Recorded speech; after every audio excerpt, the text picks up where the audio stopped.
Bertobatlah dan balik pada Bapa. Dia tunggu kau dengan kesetiaannya. Tuhan siap mengampuni dosamu. Oh, baliklah pada Bapa. Oh, baliklah pada Bapa. Jangan lambat, hai sobatku. Tuhan tunggu kepadamu. Oh, baliklah pada Bapa.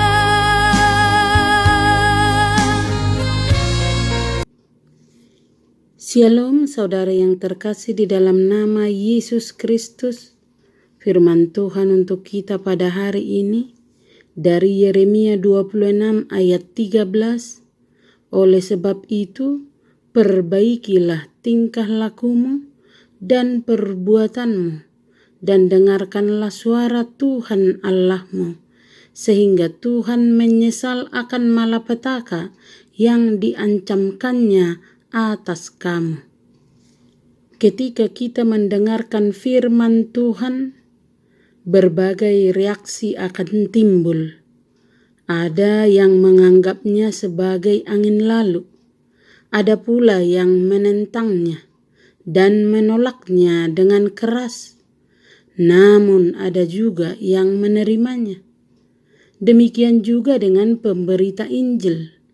Ada yang dilindungi oleh Tuhan, namun ada pula yang diizinkan oleh Tuhan untuk dibunuh oleh musuh-musuh Injil. Apakah jahat jika ada orang yang memberitahukan kita ada dalam bahaya? Tentu tidak. Itu justru baik, sehingga kita mempunyai peluang untuk menghindarinya. Bukankah seharusnya kita harus mengucapkan terima kasih kepadanya karena sudah begitu baik hati kepada kita? Tetapi sungguh tidak adil.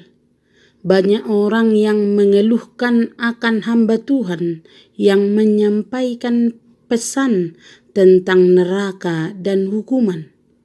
Padahal pemberita Injil itu hanya ingin menjauhkan kita dari tempat penyiksaan dan membawa kita ke dalam sorga dan keselamatan. Tetapi pengkhotbah seperti itu sering dimusuhi oleh orang-orang yang hanya suka mendengarkan kabar baik, kabar bahagia, kabar yang menguntungkan. Banyak orang hanya ingin mendengar berita keberuntungan dan berkat Tuhan daripada seorang pengkhotbah daripada menuntut pertobatan. Itu dapat kita bandingkan dengan Yohanes Pembaptis, dihukum mati karena pemberitaan khotbah pertobatan. Dan juga Yeremia dalam hal ini mendapat hukuman kuk karena pemberitaan firman Tuhan.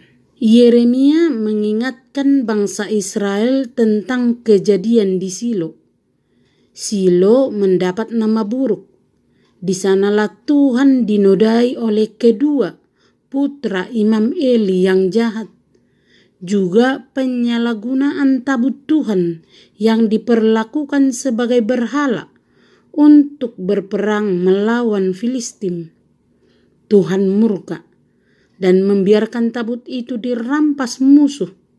Pasukan Israel dikalahkan dan kedua putra Imam Eli mati. Shilo melambangkan kegagalan Israel untuk setia kepada Tuhan dan tempat ibadah yang dinajiskan. Yeremia mengingatkan bangsa Israel agar tidak mengalami hal seburuk seperti yang terjadi di Silo.